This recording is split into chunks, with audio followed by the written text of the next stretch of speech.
학교를 고르는 것도 좀 힘들 수가 있어요. 이거를 내가 어떤 학교를 써야지 라고 찾아보는 게 좀 어려울 수가 있는데, 한국에 있으면은 뭐 입시 요강이 있으니까 그걸 다 볼 수가 있잖아요. 미국에 입시 요강이 있는지도 모르겠고 있다고 해도 대학이 너무 많으니까 뭐 생각나는 거라고는 하버드가 있고 MIT가 있고 스탠포드가 있고 뭐 그런데 만약에 쓰면 좋지만, 그런데 말고도 뭐 나는 좀 적당히 좋은 데로 가고 싶다라고 할 수도 있는 거잖아요. 그러면은 어디가 어떻게 좋은지를 찾아야 되는데, 사실 그거는 본인 교수님한테 물어보는 게 제일 좋고요. 그게. 그리고 두 번째는 그래도 나는 좀 더 찾아보고 싶다라고 한다면 세계 대학 랭킹을 찾아보면 좋아요. 그거는 근데 절대적인 수치가 아니에요. 그건 단지 그냥 어떤 길라잡이 같은 거예요. 그러니까 이 정도구나, 이런 대학 랭킹 50위 안에 들어있으면은 이 정도니까 여기다 쓰면 좋겠구나 하고 들어가서 교수님들 본인 분야에 관련된 교수님들 누가 있는지 보고, 이 사람들이 뭐 연구하는지 보고, 내 관련 분야를 연구하는 사람들이 많구나, 한 두세 명 있으면 많은 거예요.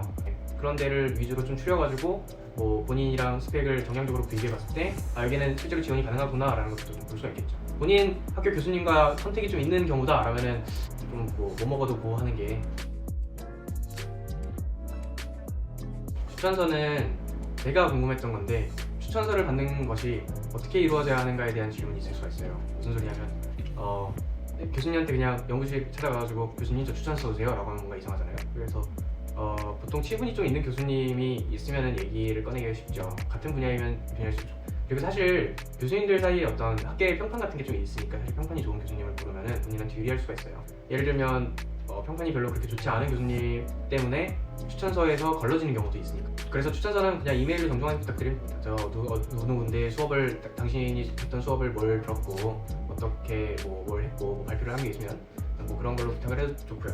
아예 원래 친분이 있으면 이제 좀 부탁하기 편하겠죠. 추천서 한번 써주십시오 이렇게. 그러면은 추천서를 본인이 쓰는 게 아니고 학교에 지원을 할 때 추천서를 써줄 교수님의 이메일을 적는 란이 있어요. 그래서 보통 최소 3명을 요구하니까 3명 정도는 생각하면 좋고, 3명을 요구한다고 해서 나는 5명 써야지 라고 하면은 별로 도움 안 되는 경우가 많아요. 3명이면 딱 3명만 쓰면 좋지, 뭐 더 필요하면 더 많이 하면 많이 할수록 좋다라고 언급을 거기 지원서에 다 써놨을 테니까 그건 학교마다 다를 거예요. 그런데 제가 생각하기에 추천서는 굉장히 강력한 요인입니다. 다시 말해서 저는 제가 붙은 이유 중에 단 하나만 꼽으라면 그건 추천서라고 생각해요. 그래서 어디 지원했는지를 얘기를 안 했는데, 저는 스토니브룩이 제일 가고 싶었어요. 그리고 보스턴 칼리지, 보스턴 유니버시티, 토론토 유니버시티 오브 토론토, 그리고 UCLA도 썼던 것 같고, 그리고 유타에 있던 것도 썼던 것 같아요. 잘 기억 안 나요. 떨어지고 나서 본 적이 없으니까. 근데 무슨 인디애나 썼었나? 뭐 아무튼 근데 소위 말해서 아이비리그는 쓴 게 없어. 노스이스턴 하나 썼구나. 노스이스턴을 하나. 아무튼 뭐 나머지 다 떨어졌으니까. 아예 완전 탑스쿨만 지원한 경우도 있어요. 그 한국에 보통 근데 서울대에 있으신 분들은 그냥 웬만하면 그 소위 말하는 탑스쿨이 아니면은 웬만하면 서울대에 있으신 게 좋을 거예요. 우리나라 워낙 좋은 나라라서 웬만하면 수준이 좀 높으니까. 그러니까 자소서는 쉽게 말해서 내가 어디 사는 누구였고 엄마가 누구 어떻게 됐고 내가 키워온 환경이 어떻게 됐고 그런 게 아니라, 나는 어디에 지금 관심이 있고 내가 여태까지 뭘 했으며 앞으로 내가 대학원에 가서 뭘 하겠다라는 거랑 똑같은 거니까, 사실 입사 후 포부와 거의 비슷한 거죠. 직장인들이 적는 거랑. 그래서 본인의 개인적인 얘기는 굳이 적을 필요 없어요. 뭐 내가 왜 이런 게 좋아가지고 공부를 했고 이런 거는 사실 필요 없고, 내가 예를 들어서 나는 뭐 처음에 수학에 흥미를 가지게 된 계기가 스톡스 티어럼을 증명을 하면서였는데, 이 스톡스 티어럼이 어떻게 이렇게 제너럴라이즈를 하고 그리고 어떻게 좀 어플라이를 하고 이런 것에서 좀 흥미를 느껴서 좀 더 찾아보니까 이런 것들이 있더라 하면서, 그러니까 대체로 완전히 본인 전공과 관련된 얘기로 하면 돼요. 그래서 내가 이런 것들을 가지고 기하학에 관심을 가져서 학부생 연구 인턴을 사교기하 교수님한테 가서 인턴을 했고, 그래가지고 그때 배웠던 것들과 교수님과의 어떤 그런 걸로 가지고 앞으로 좀 이런 거를 더 관심을 갖고 공부를 하고 싶다, 그래가지고 그런 식으로 마무리 지었었죠. 그래서 나는 가서 이쪽 분야를 좀 더 공부를 하고 싶다고 적었는데, 이건 수학과라서 그렇고 수학과라 자소서가 이렇게 형편이 없는 거고, 보통 공대생들 분들은 본인들이 실제로 연구를 한 게 있고 이러다 보니까 굉장히 건설적이고 구체적으로 적을 수 있는 걸로 알고 있어요. 이건 내 분야는 아니까. 그리고 이력서는 그냥 이력을 쓰면 되죠. 특별히 뭘 얘기를 해야 되나? GPA 잘 쓰고, 사진 넣을 필요 없고요. 사진 같은 거 넣을 필요 없고, 이름 당연히 써야죠. 이메일이랑 주소도 넣어야죠. 번호도 넣으면 좋죠. 근데 예를 들면 부모님 이름 같은 거 전혀 쓰니까, 이력서라고 한다면 한국에서 이력서 쓸 때 그런 걸 쓰는 경우가 간혹 있었는데 전혀 필요 없습니다. 사진이나 그런데 이제 본인 학교 성적, 그리고 학교에서 들었던 수업을 요구하는 경우도 있어요. 어떤 수업을 들었는지, 그리고 본인이 쓴 논문이 있으면 당연히 그 논문이랑 아카이브 정도는 알려줘야겠고, 블로그가 있으면 당연히 블로그를 올려주면 좋고, 등등 본인이 이력이 될 만한 건 다 넣는 것뿐만 아니라 당연히 보통 이제 한국에서 취업할 때는 군대 이력을 굳이 쓸 필요 없다 이러고 하는데 외국에는 군대 이력 쓰는 건 상관없어요. 당연히 걔네들한테 군대가 특별한 일이니까. 그 엑스트라 커리큘러라고 저는 이제 레지던셜 어시스턴트라고 기숙사 조교했던 게 있어서 그것도 적었었고 과외 같은 거는 안 적는 게 좋을 것 같아요. 관련된 거는 다 적는 게 좋겠죠. 컨택은 컨택을 어떻게 하겠어요? 미국에 있는 사람한테. 한국에 있는 경우는 뭐 중요할 수도 미리 가서 좀 물어볼 수 있는데 제자 받아줄 수 있냐고 여기 들어오면 그런 걸 물어볼 수도 있겠지만 실제로 한 경우가 있는데 예를 들어서 내가 어떤 뭐 토론토 대학에 교환학생으로 가요.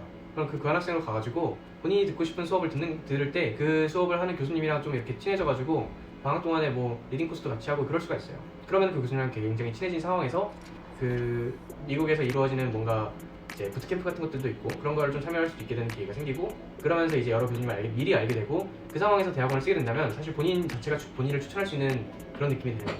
그런 경우가 한 번 있었어요. 토론토에 교환학생으로 가서 교수님이랑 미리 좀 친해져가지고 그걸 계기로 좀 학부 때 논문 같은 것도 좀 나올 뻔하고 그래가지고 토론토로 그냥 별 문제 없이 바로 유학을 가고 지금 그 친구는 포닥을 하고 있고 그렇습니다. 중요하다고 하면은 중요하다고 할 수 있어요. 그런데 현실적으로 컨택을 할 수 있는 방법이 그렇게 많지는 않아요. 교환학생을 가는 거나 아니면은 부대포로 그냥 질문하는 방법도 있겠죠. 뭐 메스스탁 익스체인지 같은 데에서 막 활동을 하면은 거기 실제로 교수님분이 많으니까 거기서 눈에 띌 수도 있죠. 뭐 여러 가지 방법이 있겠지만 일반적인 방법으로는 좀 힘들어요.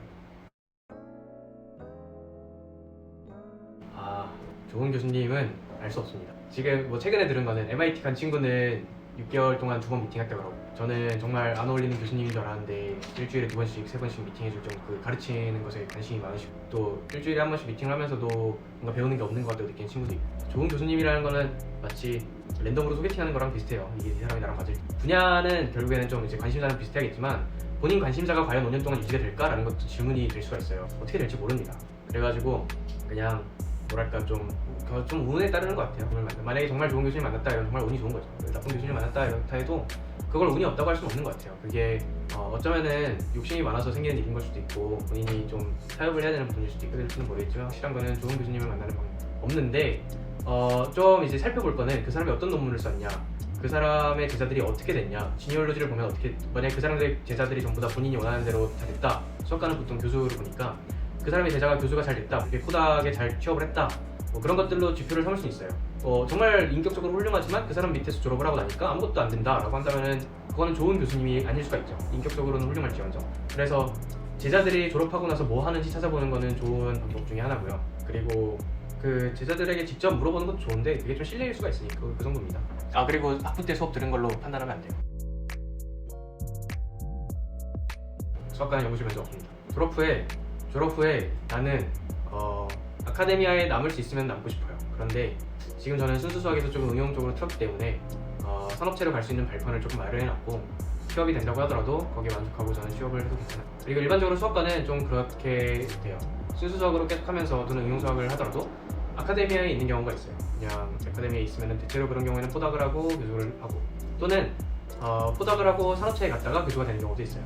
그리고 포닥을 하지 않고 교수가 되는 경우도 있었어요. 그리고 그냥 이제 박사학위를 받고 취업으로 바로 떠나는 경우도 있고요. 연구원이 되는 경우 대체로 그렇습니다. 대학원 유학을 준비하면서 생긴 꿀팁? 만약에 미국에 붙으면 미국에 가기 전에 보통 한 8개월 정도의 시간이 있어요. 글쎄요 그때 뭘 하든 자유이긴 한데 어차피 5년 동안 가서 열심히 공부해야 되니까 좀 노는 게 좋을 거예요. 그때밖에 그게 거의 마지막으로 노는 시기예요. 제 생각인 것입니다. 그 뒤로는 이제 사회 일원이 되는 과정과 거의 비슷하니까 평소 하는 대로 해서 안 되는데요? 라고 한다면은 대학원을 안 가는 게 더 좋을 수도 있어요. 공부에 뭐 관심이 없다는 뜻일 수도 있어요. 만약에 조교라면은 조교는 여태 뭐 미적분이랑 서현대수학이라고 했는데 미국에서 조교는 재밌어요. 조교는 괜찮아요. 조교는 그냥 좀 시간 아깝고 재밌는데 지금 이제 여름방학이라고 한글로 가르치고 있는데 좀 여러모로 좀 압박이 있죠. 내가 진짜 얘네들 학점을 주고 이 친구들의 어떤 삶에 영향을 미치는 느낌이 있으니까 굉장히 진지하게 준비를 하게 되고 좀 스트레스를 받긴 하죠. 결혼하고 왔습니다. 유학을 딱 시작하기 직전에 만나가지고 유학 가가지고 이제 계속 보고 싶어서 지금 코로나고 이러니까 원격으로 수업 들으려고 한국에 가서 원래 수업 듣다가 미국은 좀 풀려서 일찍 그래서 미국에 가서 한 학기 논의를 해보니까 안 되겠다 싶어서 1년 유학하고 사실 한국에서 취업 준비를 좀 했습니다. 하다가 장인어른께서 그러지 말고 박사 계속 하라라고 하셔가지고 저희 아내도 좀 설득이 돼서 같이 이제 미국에 와서 박사를 같이 좀 하려고 왔고요. 그러니까 박사를 결혼을 하고 여기 온 거죠. 신혼생활 중입니다. 근데 뭐 오기 전부터 계속 같이 지냈어서 신혼생활이라고 그냥 신혼생활 좋지. 신혼생활 좋지. 신혼 좋지. 신혼 뭐 안 좋을 게 뭐가 있지? 신혼인데 왜 안 좋지? 보스턴이라서? 난 보스턴이라서 너무 좋아. 왜냐면 주변에 뭐 신경 쓸 사람이 전혀 없잖아. 친구들 만날 것도 없고 그냥 우리들만 계속 있을 수 있고 뭐 어디 뭐 어르신들 되게 찾아줄 필요도 없고 그냥 난 하고 싶은 공부만 하면서 자기랑 그냥 계속 있으니까 좋지. 그럼 뭐 좋을 거밖에 없지 않나?